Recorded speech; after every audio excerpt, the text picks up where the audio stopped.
Hi, this is Margaret from Margaret's Crafts. I wanted to show how I made this flip card.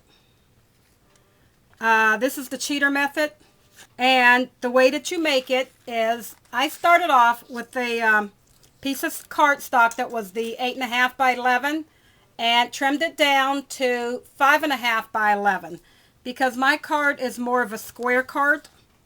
But if once you're done with this, if you don't want that size card, you can change it to whatever size that you want. Next, you'll need your Cuttlebug, and you'll need what you'll need is one of the nestabilities. I'm going to do this one with a square. It'll fit in the middle. And what are you going to do? What you do is you take a piece of the rubber, like the rubber that you get from the plumbing department that you use for embossing. And I cut mine down to 3/8 of an inch. Then you're going to take your die and lay it on top, center it in the middle. It depends on what size die that you have, how you need to center it. And then you take a piece of tape and you're going to tape that down in place.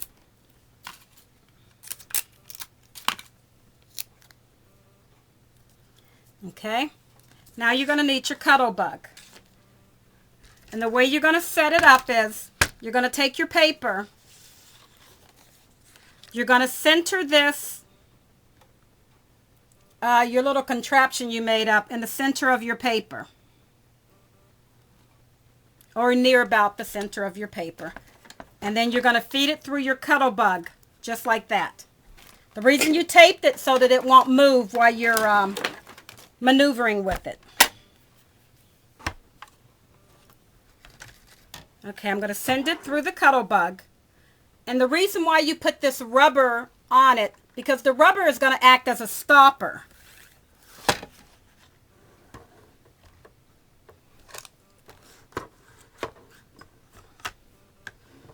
Okay, you feed it through your Cuttlebug. And when you get to that rubber, you can't turn it anymore. Just back it up the other way. Turn your paper around and feed it through the other way.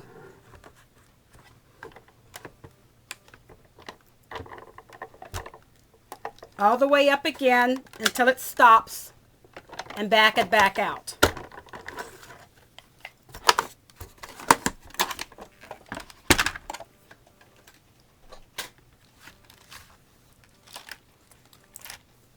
Now you take it all apart and you have to cut like this. But if you noticed right there where it didn't cut, all you're going to do is fold one way,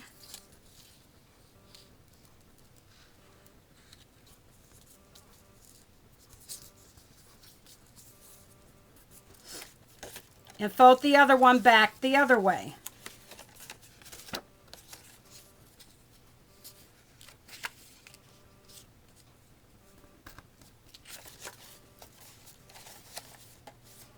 And then that's how your card is going to open up.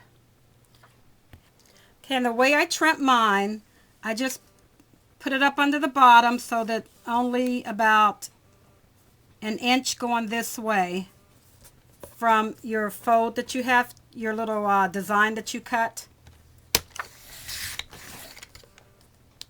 Trim that off.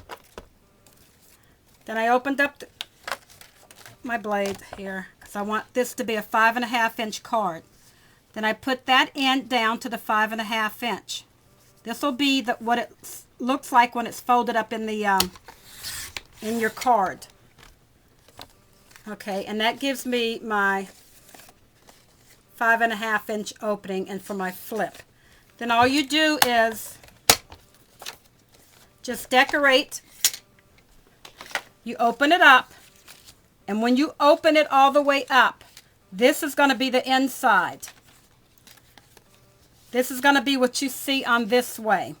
So you decorate this part around here. You can even do it, you could either do it in one piece of paper like I did, or you can get 3 pieces of paper to fit on here.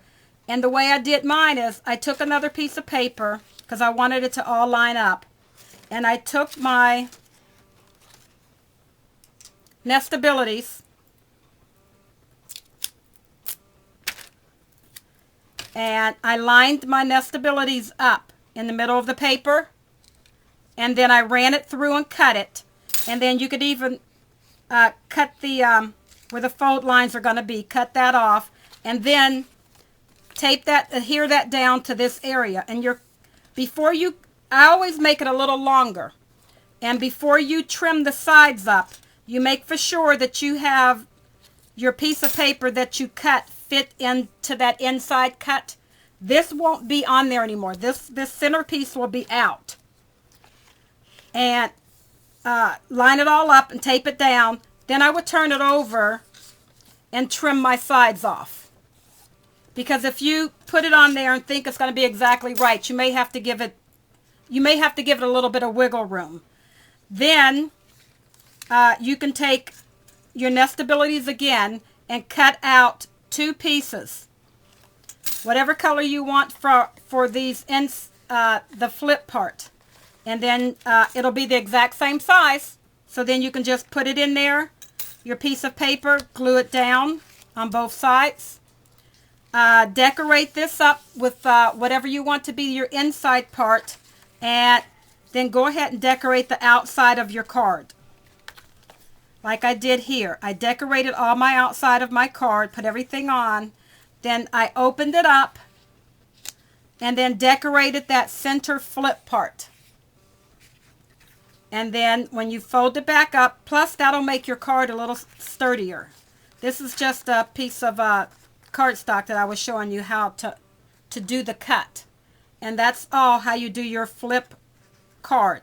Now if you wanted to make this smaller, you'll need use a smaller die cut, because you're going to have that center part plus room on each side to pull.